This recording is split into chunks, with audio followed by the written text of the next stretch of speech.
in an effort to head off labor shortages, states across the country trying something a little bit controversial. They're moving to end federally funded unemployment benefits. Some people don't think it's that controversial before they're scheduled to expire, and hoping that forces people back to work. Nearly 4 million Americans are going to be affected by the state decisions thus far. And here to talk about the labor market impact of phasing out benefits, Michael Strain, Director of Economic Policy Studies at the American Enterprise Institute, and Austin Goolsbee, University of Chicago Booth School of Business professor and a former chairman, of course, of the Council of Economic Advisors under President Obama. I'm going to Goolsbee first. Goolsbee, have you been wrong the whole time? When you look at what's happening in these states, by the way, I think there was a moment where you and I were together on this, but I wonder whether we were wrong. Maybe you needed to phase this stuff out, not even phase it out, but phase it out quick and early. Well, I think the number one thing I always said about virus economics is that the primary driver of the labor market, of the economy, is how is the virus spreading. So as you get control of the virus, the economy can come back. So I actually think the next several months are going to be dramatic improvement because of that. On unemployment insurance, Michael Strain and I talked about before, I think a lot of economists would have favored the so-called trigger, that as the conditions in the labor market get better, you phase down the unemployment insurance payments rather than just have a cliff that it goes to September and turns off. And to the extent that states are returning to normal, it's fine for the system to go back to what it normally was. But I think people have kind of convinced themselves on one side of the aisle that this was all about unemployment insurance.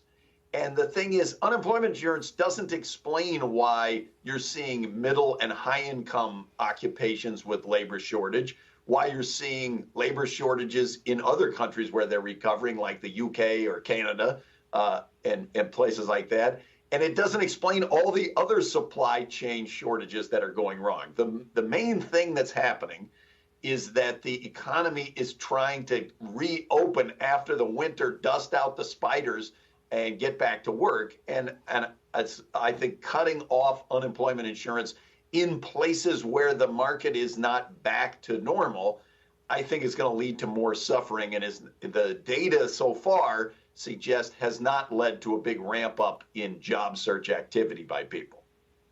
Michael, do you have an explanation for the questions that Mr. Goolsbee just posed?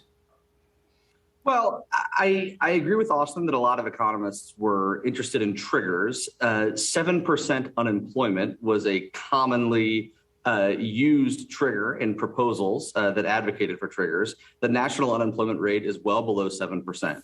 The unemployment rate in some states is in the 4s. And so Missouri's decision made a lot of news. Missouri's unemployment rate is in the low 4% range. And so I agree with Austin that if you're a state where the unemployment rate is in the 4s or in the 5s, it's completely appropriate to normalize unemployment benefits.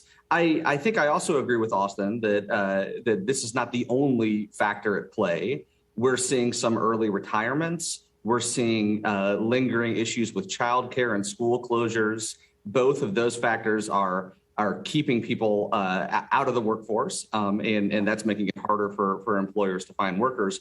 But I think Austin and I disagree.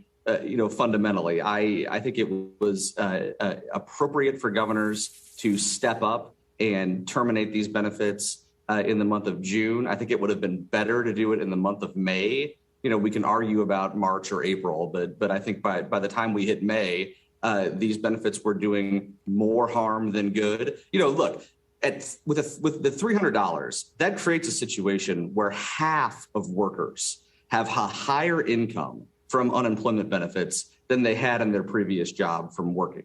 That is going to keep people on the sidelines. And if you look at the workforce participation rate, it's basically been flat since last summer. That's the biggest problem, the biggest immediate problem facing the economy right now. And getting unemployment rates back to normal is going to materially help that problem.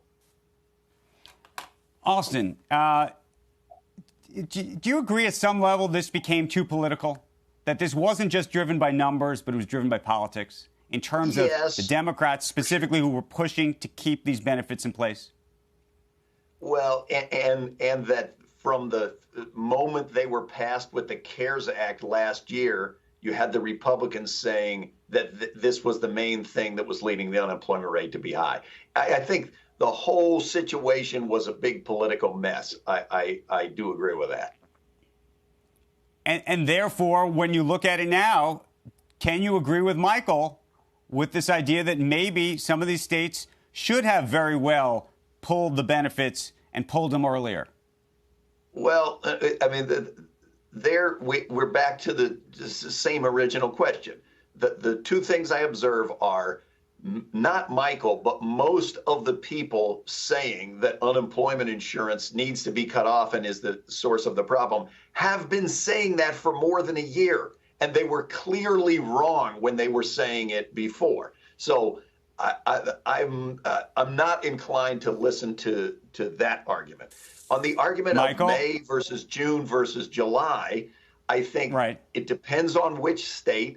And the fact that in the states where the benefits have been the most generous compared to previous pay, they haven't had the biggest unemployment problem. In fact, quite the opposite.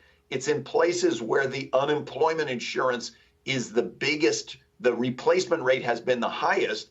Those are states that have had the least problem with this out of the labor force. So the fact that you're seeing it wasn't correlated with the unemployment insurance generosity, and the getting rid of the benefits is not causing in the data a huge snapback of people looking for work, makes me think that they're barking up the wrong tree. The main thing that we need to do at this time is get the supply chain problem fixed and addressed. I guess the two things: address the supply chain issues and keep getting the virus down. Shepard Smith here. Thanks for watching CNBC on YouTube.